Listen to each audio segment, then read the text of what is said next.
சப்யும் குறிப்பறிதல் அங்கூறாமை நோக்கி குறிப்பறிவான் என்றான்றும் மாறாநீர் வயக்கனே. பொருள் ஒருவர் வாயால் சொல்லாமலே அவரது மனக்கிரிப்பை அறிந்து கொள்ளும் திறன் உடையவன் கடல் சூழ்ந்த இந்த உலகத்திற்கே ஒரு ஆபரணம் போன்றவன்.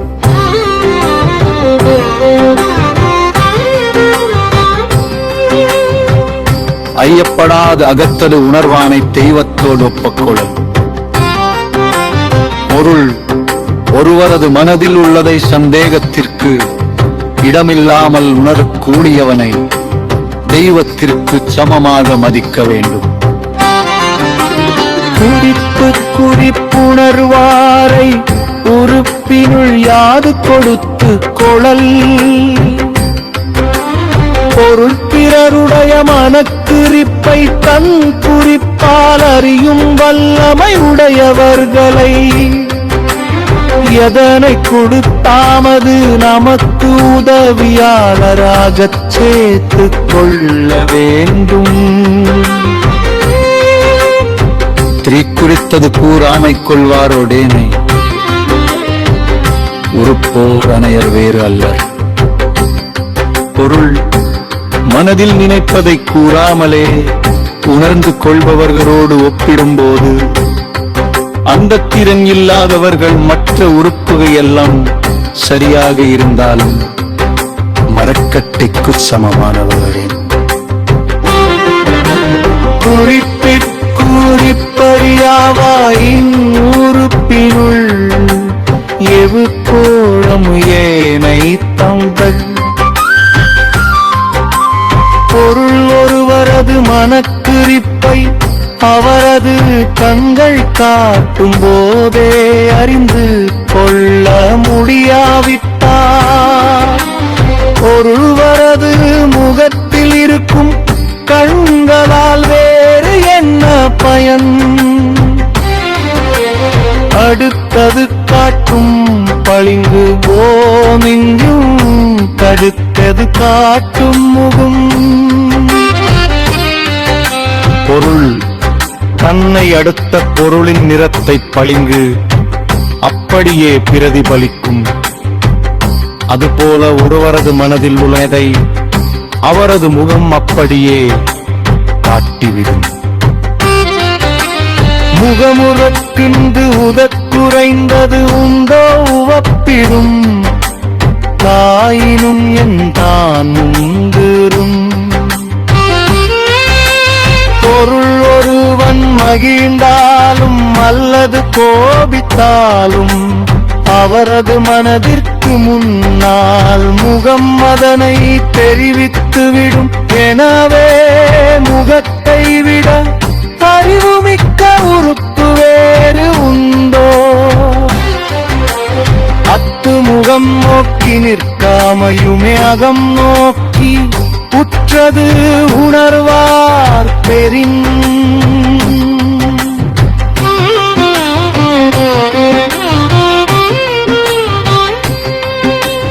பொருள் ஒருவரது மனதை உணர்ந்து அதற்கேற்ப நடப்பவர்கள் கிடைத்தால் அவரிடம் எதையும் வாயால் சொல்லத் தேவையில்லை.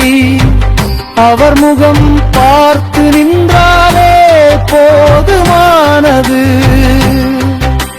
தீரு பகைமையும் தேர்மையும் கண்ணுரைக்கும் கண்ணின் வகைமை உணர்வார் பெரின். பொருள் ஒருவரது கண்ணில் உள்ள வேறுபாடுகளை அறியும் திறன் இருந்தால் அவர் நம்மிடம் கொண்டுள்ள பகைமையையும் நட்பையும் அந்த கண்களே சொல்லிவிடும். நுண்ணியம் என்பாரழக்கும் போது காணுங்கால் கண்ணல்லது இல்லை பிற. நுட்பமான அறிவுடையவர் என்று சொல்லப்படுபவர்கள் பிறரை அளந்தறிய பயன்படுத்தும் அளவுகோல் அவர்களின் கண்களை தவிர வேறு எதுவும் இல்லை.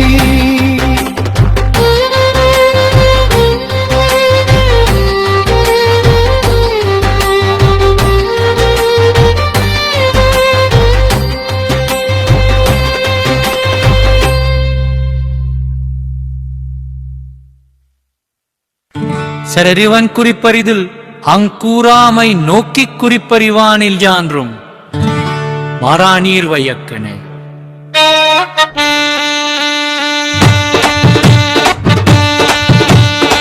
பொருள் ஒருவர் வாயால் சொல்லாமலே அவரது மனக்குறிப்பை அறிந்து கொள்ளும் திறன் உடையவன் கடல் சூழ்ந்த இந்த உலகத்திற்கே ஒரு ஆபரணம் போன்றவன்.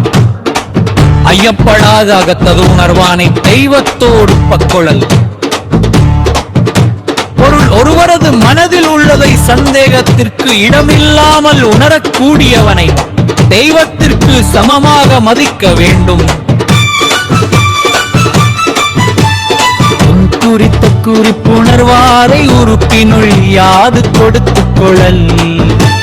பொருளுடைய மனக்குறிப்பின் அன்குறிப்பாலறியும் வல்லமை உடையவர்கள் எதனிக்குள் பாவது நமக்கு உதவியாளராக தேற்றிக் கொள்ள வேண்டும். குறித்தது கூறாமை கொள்வாரோடேனை உறுப்போர் அனையர் வேறு அல்ல.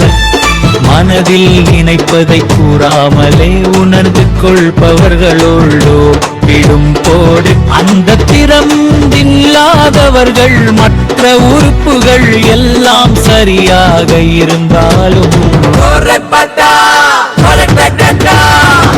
குறிப்பிற்குறிப்பறியாவாயின் உறுப்பினுள் யாது கொடுத்துக் கொள்ளல்.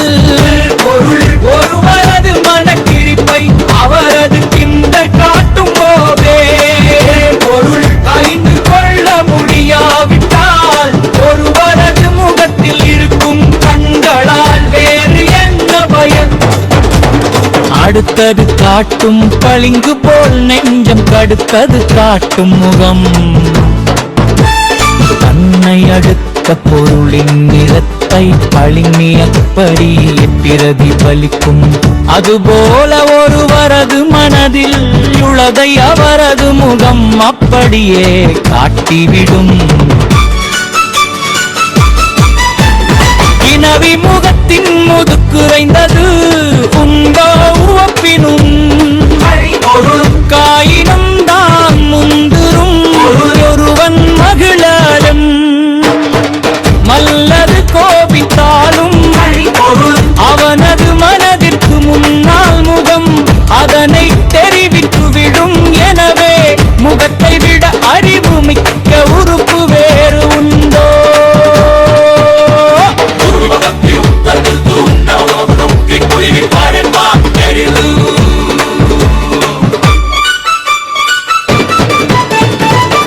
முகம் நோக்கி நிற்க அமையுமே அகம் நோக்கி உற்றது உணர்வார் பெரி உண்டோ?